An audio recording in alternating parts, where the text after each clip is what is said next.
Ces mensonges-là, on ne peut pas les faire passer au Mali. Et parce que je l'ai dit, Assimi Goïta, il n'a pas besoin de visa pour aller à Paris. Il n'a pas de compte aux États-Unis. Si vous interdisez les visas, vous fermez les comptes, vous n'avez rien réglé. Lui, il quitte Kati, il vient à Koulouba. Donc, je l'ai dit, monsieur, il s'appelait un certain Bigot, allez-y réviser vos leçons d'histoire politique. Changez le logiciel de vos dirigeants. La lettre que les Français ont fait écrire à notre président, parce qu'on a cherché dans les archives du Mali, on n'a pas eu une lettre écrite par le président. Il a fallu qu'on aille sur le site internet des institutions françaises pour trouver. Dans cette lettre, c'est écrit quoi? Le Mali demande à la France une aide, un appui aérien et un renseignement. Il n'était pas prévu des militaires français au sol du Mali. C'est ça qui a été écrit en 2013. Mais quand les forces françaises ont intervenu, Gao, Tombouctou, ok, arrivé à Kidal, c'est la France qui a dit au Mali, vous ne rentrez pas à Kidal. Ceux qui dirigent le Mali aujourd'hui, ce n'est pas les présidents démocratiquement élus, entre guillemets, là, auxquels vous êtes habitués, que vous avez installés à la tête de nos États, qui sont plus préoccupés par leur image en Occident, dans les médias. On a vu ici des présidents où on a fermé, on a fait une année blanche pour une histoire de 300 millions de francs CFA. La même année, on a investi 800 millions dans les médias en Occident pour faire la publicité pour le régime. C'est à ça que les gens étaient habitués. Ces mensonges-là, on ne peut pas les faire passer au Mali. Et parce que je l'ai dit, Assimi Goïta, il n'a pas besoin de visa pour aller à Paris. Il n'a pas de compte aux États-Unis. Si vous interdisez les visas, vous fermez les comptes, vous n'avez rien réglé. Lui, il quitte Kati, il vient à Koulouba. Donc, je l'ai dit, monsieur, il s'appelait un certain Bigot, allez-y réviser vos leçons d'histoire politique. Changez le logiciel de vos dirigeants. Vous avez un esprit colonial qui ne marchera pas au Mali. Sinon, nous, la plus grande communauté économiquement, après la Côte d'Ivoire, et c'est les Maliens en France. En dehors des Algériens et des Marocains, bon, ils se tiraient entre eux, je ne sais pas qui est le premier, mais la communauté la plus importante d'expatriés en France, ce sont les Maliens. Leur poids dans notre économie, c'est plus que l'aide internationale. Est-ce qu'un responsable politique digne de ce nom, qui réfléchit aux intérêts de son pays, va se mettre contre ceci-là? Or, ils ont des nationalités françaises et maliennes, ils travaillent en France. Mais demandez leur avis. Pourquoi vous n'écoutez personne, vous arrêtez des choses dans des casiers, dans des bureaux des conseillers qui n'ont jamais dépassé la Méditerranée? Ils écrivent des choses et vous voulez nous les appliquer. Je lui ai dit que ça ne marchera pas. Et j'ai reçu les ambassadeurs ici. Je leur ai dit une chose. Celui qui veut traiter avec le Mali, vous le faites directement. On ne peut pas sous-traiter nos problèmes à travers un pays, fut-il un pays européen.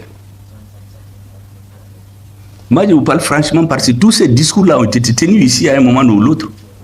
Seulement, on ne nous écoute pas. C'est pour cela que nous avons mis dans notre nouvelle constitution des principes édictés par notre président.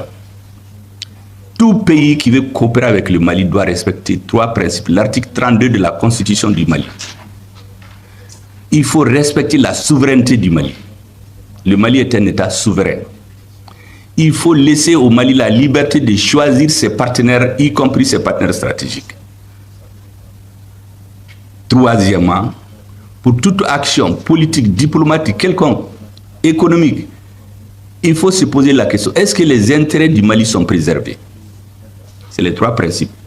Constitutionnalisés aujourd'hui. Avant, on en parlait comme ça, mais maintenant, c'est dans notre constitution. Souveraineté, libre choix des partenaires stratégiques, défense obstinée des intérêts du Mali. Celui qui suit ça, il n'y a pas de problème. Mais lorsqu'on vient nous mettre un sac sur la tête, on nous met des lunettes en bois pour nous montrer des images qui ne correspondent pas à l'évolution historique du monde, on ne peut pas l'accepter. Vous savez ici, quand l'opération Serval a intervenu en 2013, la lettre que les Français ont fait écrire à notre président, parce qu'on a cherché dans les archives du Mali, on n'a pas eu une lettre écrite par le président. Il a fallu qu'on aille sur le site internet des institutions françaises pour trouver. Dans cette lettre, c'est écrit quoi? Le Mali demande à la France une aide en appui aérien et en renseignement. Il n'était pas prévu des militaires français au sol du Mali. C'est ça qui a été écrit en 2013, mais quand les forces françaises ont intervenu, Gao, Tombouctou, ok, arrivé à Kidal, c'est la France qui a dit au Mali, vous ne rentrez pas à Kidal. Or, c'est notre territoire. En ce moment, vous savez ce qu'ils ont appliqué? Une convention qui date du 17 septembre 1907. On l'appelle la convention de Bourem, au moment de la colonisation.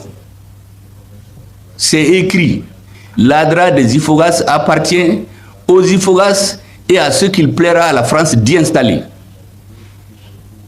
L'ADRA des Ifogas appartient aux Ifogas et à ceux qu'il plaira aux Français d'y installer. Donc, arrivé à la porte de Kidal, l'armée, le gouvernement français a interdit à l'armée malienne de prendre toute la ville. On a donné la ville à qui? En Sardine, c'est une organisation que les Américains ont traitée d'organisation terroriste. On a pris les 2 adjoints de cette organisation. On les a mutés en une organisation qui s'appelle le MIA, Mouvement Islamique de l'Azawad. Et comme le mot islamique ne porte pas bien, on a dit Haut Conseil Islamique de l'Azawad. Dirigé par qui on sait. Un adjoint en Sardine. Ceux qui ont déclenché la rébellion, ou disons qu'on a poussé à déclencher, parce que la rébellion a été déclenchée de l'extérieur. Le MNLA, le mouvement national de libération de l'Azawad. Mais ils ont été chassés du Mali par les Maliens et les mouvements islamistes. Ils étaient réfugiés à Ouagadougou et à Mauritanie. On les a ramenés dans les fourgons de Serval, l'opération Serval. MNLA et HCA associés, on a créé la SEMA. Et on nous a engagés dans des discussions bidons pour avoir un accord dont la signature a eu ici le 15 mai 2015. Vous savez, à la signature de l'accord, le représentant adjoint des Nations Unies, Hervé Latsou, c'est un Français. Vous savez ce qu'il nous a dit? Les gens qui ne comprennent pas l'histoire ne voient pas ce jour-là. La branche la plus forte de la SEMA a refusé d'apposer sa signature. Elle dit qu'elle va signer après. Et Hervé Latsous menace le gouvernement malien. Il a dit, je vous mets en garde. Il ne faut pas que ceux qui n'ont pas signé, que cela soit une raison pour les attaquer après. Ce jour-là, notre président Ibrahim Boubacar Keïta, paix à son âme, malgré tout ce qu'on peut lui reprocher, mais il a dit la vérité. Il a dit qu'on a une lecture saine des relations internationales. Nous savons ce qui se cache derrière votre discours. C'est le 20 juin, que la SEMA a été signée. Un ajout, un addendum qu'on appelle relevé des conclusions, qui a la même valeur que l'accord. Et c'est là-bas qu'il y a le poison. Parce qu'en l'appliquant, c'est la partition garantie du Mali. C'est ce que j'ai appelé la partition programmée du Mali. Donc tous ceux qui sont venus après, les MINUSMA, Servar, Barkhane, Takuba, G5, tout ceci obéissait à une logique. C'est lui qui a interdit au Mali de rentrer à Kidal. Et vous savez, ce qu'on appelait la SEMA, c'était un État dans l'État. Chaque année, le 6 avril, il organise la fête de l'indépendance de l'Azawad. À cela, des diplomates sont invités, des militaires de la MINUSMA sont là, des ambassadeurs vont dans le même pays que le Mali. Mais nous, on regarde ça, ça nous fait rire. Mais la communauté internationale ne sait pas. Dans un même pays, des gens organisent la fête de l'indépendance de l'Azawad, le défilé des armes, des ambassadeurs, des militaires. Les Maliens ont vu de la mort dans l'âme pendant des années. On avait des institutions démocratiquement élues. Parce que les Occidentaux, quand ils veulent vous embrouiller, on met quelqu'un au pouvoir, on dit qu'il est élu démocratiquement. Même s'il a 1% de la population. Et lui, il fait leur travail. Donc, ils cherchent à choisir les chefs des institutions. C'est comme ça que notre président a dit que Macron l'a appelé pour lui dire celui-là et celui-là et celui-là doit être président, premier des ministres, président de l'Assemblée. Est-ce que vous voyez comment il désigne les gens chez nous? Mais lui, il a dit non, cette fois-ci, c'est moi-même qui vais être président. Est-ce que vous imaginez ça, vous, les Africains? Mais c'est ce qu'ils ont fait. Après, ils ont commencé à nous dire coup d'État, coup d'État. Mais ça, c'est quoi ça? Il y a des pays africains où il y a eu les coups d'État. Vous savez, quand il y a eu les coups d'État dans un pays, Joseph Borrell, le haut représentant de l'Union européenne, il convoque les ministres des Affaires, les ministres de la Défense de l'Union européenne en Espagne. Il dit attention, en Afrique, là, nous avons des intérêts. Il faut qu'on cherche à comprendre les Africains. Parce qu'il y a un coup d'État dans un pays qui était bon, entre guillemets. Là-bas, on dit, bon, on va suivre. Mais quand il y a eu le coup d'État au Niger, on dit, on fait Conseil national de défense à Paris. Conseil national de défense à Paris. Il y a eu coup d'État dans un pays africain, on dit, on est en train de suivre. Mais nous savons ce qui se cache derrière tout ça. Il y a des contrats que des présidents ont voulu faire, on ne voulait pas, on a organisé leur départ. Celui qui a fait le coup d'État, il est bon. Lorsque celui qui est venu a refusé qu'on désigne le président et le premier ministre de son pays, on dit coup d'État dans coup d'État, des pouvoirs illégitimes. Alors que celui qui est venu par coup d'État aussi, des mois avant, il dit oui, celui-là en 3 mois a pu faire ce que l'autre, le président démocratiquement élu n'a pas pu faire en 7 ans. Président que vous avez soutenu jusqu'à ce qu'il est tombé. Donc on a de la jugeote pour comparer cette histoire de double mesure, d'appréciation à géométrie variable. On ne peut pas l'accepter, on n'en peut plus. Les Africains n'en peuvent plus, en tout cas les Maliens n'en voulons plus.